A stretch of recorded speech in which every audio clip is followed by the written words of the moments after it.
Le Big Bang de l'IA vient tout juste d'avoir lieu, et Nvidia est en train d'en faire quelque chose de bien plus grand qu'une simple sortie de modèle. Une couche d'exploitation pour robots, capable de voir, réfléchir, planifier et se déplacer dans le monde réel. Voici la décomposition. Cosmos 3 est le Spark, un modèle du monde simulant des environnements physiques, prédisant la suite et entraînant des robots bien plus vite que dans le réel. Ensuite, il y a Vera, le nouveau processeur conçu pour les agents d'IA, capable d'exécuter des outils, de réaliser des tâches et de gérer des flux de travail.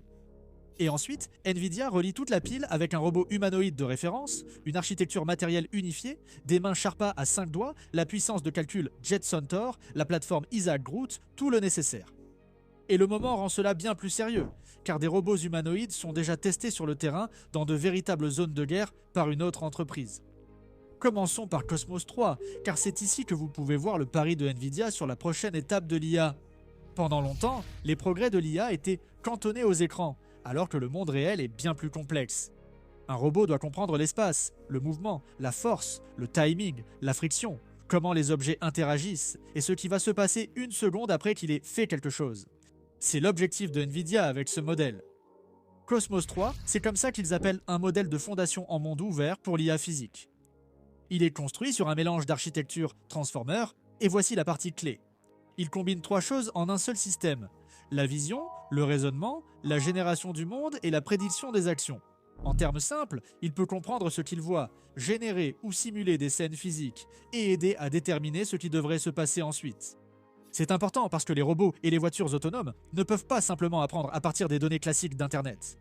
Un chatbot peut lire la moitié d'Internet et assimiler des schémas de langage, mais un robot a besoin de quelque chose de bien plus difficile. Il lui faut des exemples de mouvements, des séquences d'actions, des relations de cause à effet dans le monde réel. Il doit savoir ce qui se passe lorsqu'une main se tend vers une tasse, lorsqu'une boîte se renverse, lorsqu'une roue perd de l'adhérence, quand quelqu'un se met sur votre chemin, quand deux objets entrent en collision.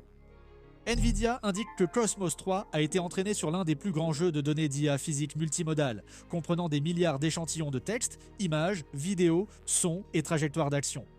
Axios a rapporté que les données d'entraînement ont atteint 20 000 milliards de jetons de données multimodales, incluant des vidéos réelles et synthétiques, des images, de l'audio ambiant, du texte et des séquences d'action provenant à la fois d'humains et de robots. Le message est on ne peut plus clair. Ce n'est pas un modèle de langage standard. Il est entraîné à partir de la structure réelle du monde physique. L'affirmation phare, Cosmos 3 peut réduire les cycles d'entraînement et d'évaluation de l'IA physique de plusieurs mois à quelques jours. C'est énorme pour la robotique, parce que l'entraînement des robots est terriblement lent. On ne peut pas laisser un humanoïde échouer 1 million de fois dans un entrepôt ou dans la rue, car cela casse le matériel, fait perdre du temps et pose des problèmes de sécurité. Les entreprises utilisent de la simulation, les données synthétiques et des environnements contrôlés pour former les robots avant leur contact avec le réel.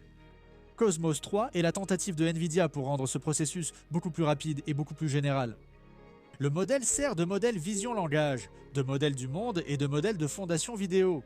Il simule des environnements physiques et prédit les états futurs. Un modèle d'IA classique peut décrire une scène. Un modèle d'IA physique doit comprendre ce qui va se passer dans cette scène et quelle action a du sens dans cette scène. C'est pourquoi Jensen Huang l'a appelé le Big Bang de l'IA physique. Il a affirmé que les progrès en raisonnement multimodal, langage, vision et modèle du monde rendent ce changement réel. Et la formulation est importante. Nvidia ne présente pas Cosmos 3 comme le simple lancement d'un nouveau modèle. Il le présente comme la couche de base pour les robots, les véhicules autonomes et les systèmes d'IA visuels capables de percevoir, raisonner, planifier et agir. Nvidia a également lancé Cosmos Coalition en rassemblant des entreprises comme Agile Robots, Black Forest Labs, Generalist, LTX, Runway et Skilled IA. C'est important car les modèles du monde deviennent rapidement un nouveau front dans la guerre des plateformes.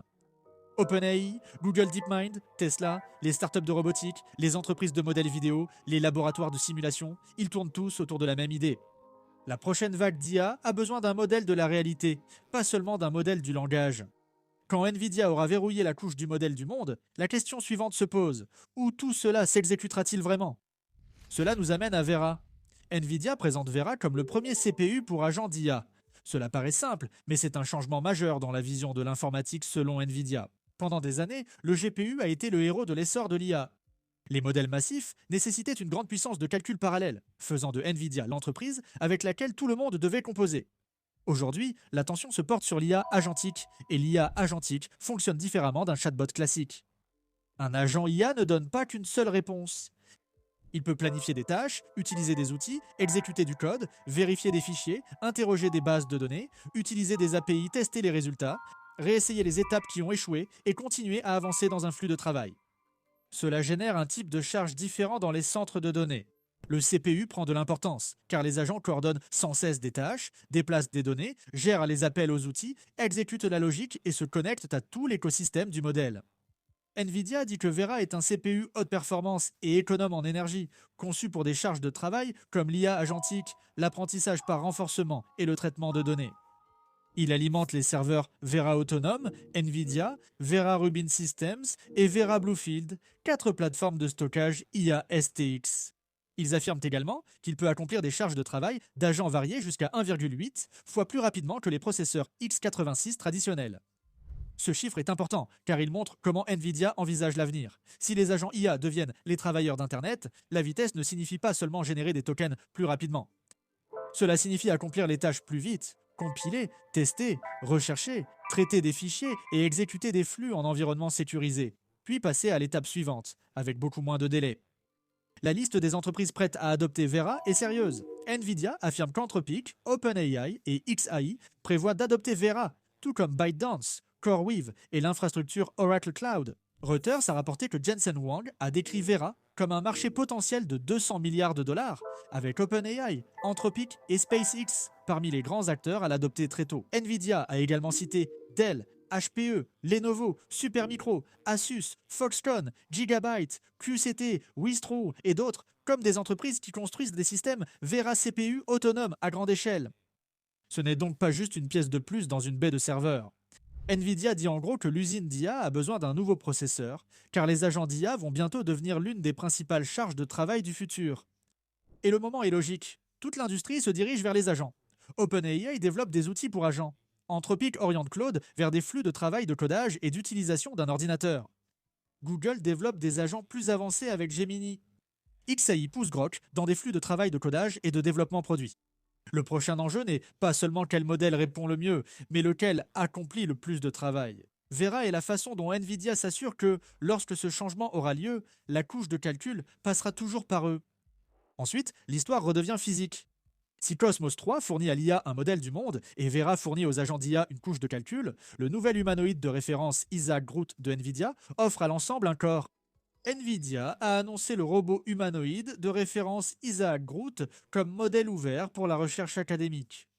L'idée est de donner aux chercheurs une plateforme matérielle et logicielle unifiée, au lieu de forcer chaque laboratoire à bricoler son propre robot. Les mains, les capteurs, la puissance de calcul, la simulation, l'entraînement, l'évaluation et l'infrastructure de déploiement à partir de zéro. Le robot est construit autour d'un châssis humanoïde, H2 unitaire. Il mesure près d'1,80 m, pèse environ 68 kg et possède 31 degrés de liberté sur l'ensemble du corps. Nvidia associe cela à 2 mains tactiles, SharpaWave à 5 doigts, ajoutant 22 degrés de liberté, portant ainsi le système complet à 75 degrés de liberté pour le corps et les mains. Ce point est crucial, car les mains comptent parmi les parties les plus complexes de la robotique humanoïde. La marche attire l'attention, c'est normal, l'équilibre est très difficile. Mais l'utilité dépend souvent de la capacité de manipulation.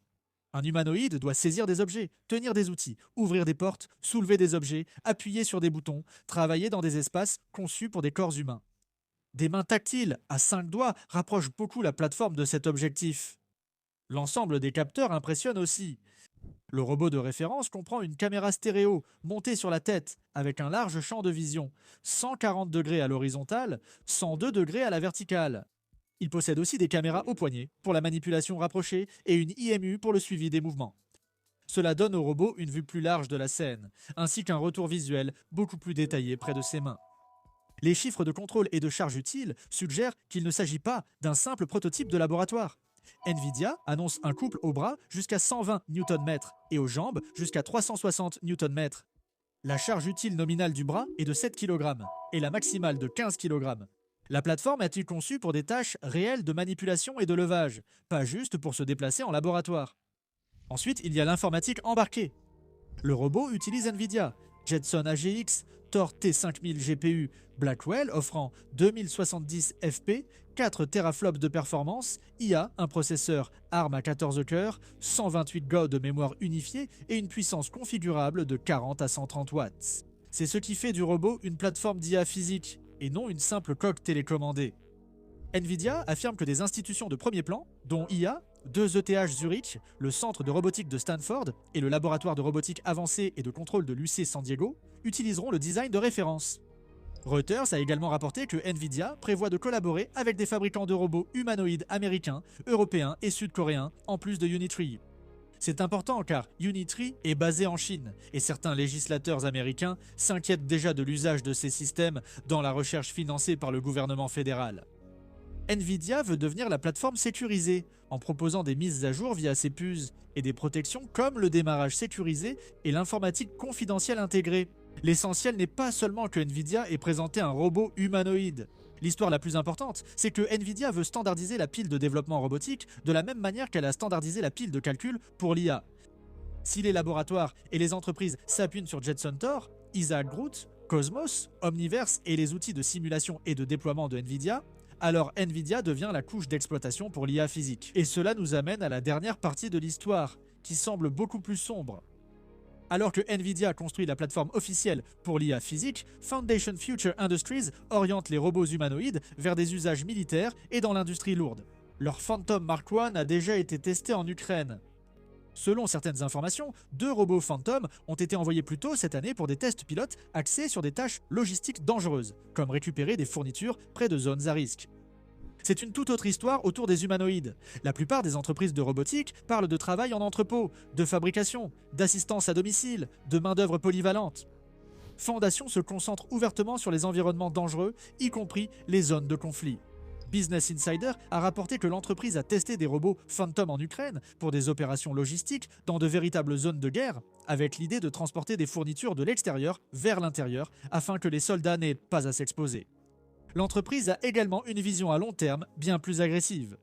Les rapports présentent Phantom Mark I comme un humanoïde axé sur la défense. La direction de Foundation a aussi évoqué de futurs rôles de combat, où des humanoïdes pourraient un jour manier des armes utilisées par des humains.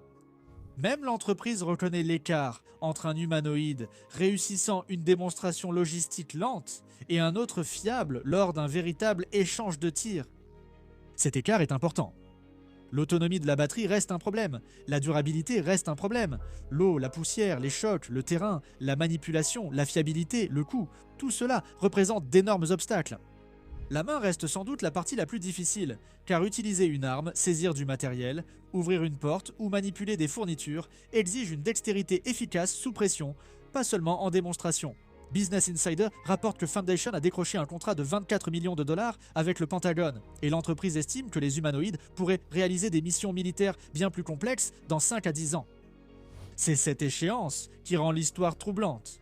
Ces systèmes ne sont pas prêts à remplacer les soldats, mais ce n'est plus seulement de la science-fiction. Quand l'IA se déplacera dans le monde réel, les enjeux seront bien plus grands. Qu'en pensez-vous ? L'IA physique est-elle la prochaine grande avancée, ou allons-nous trop vite vers des machines que nous comprenons à peine ? Partagez vos avis dans les commentaires, abonnez-vous pour plus d'actualités sur l'IA et la robotique. Merci d'avoir regardé et on se retrouve dans la prochaine vidéo.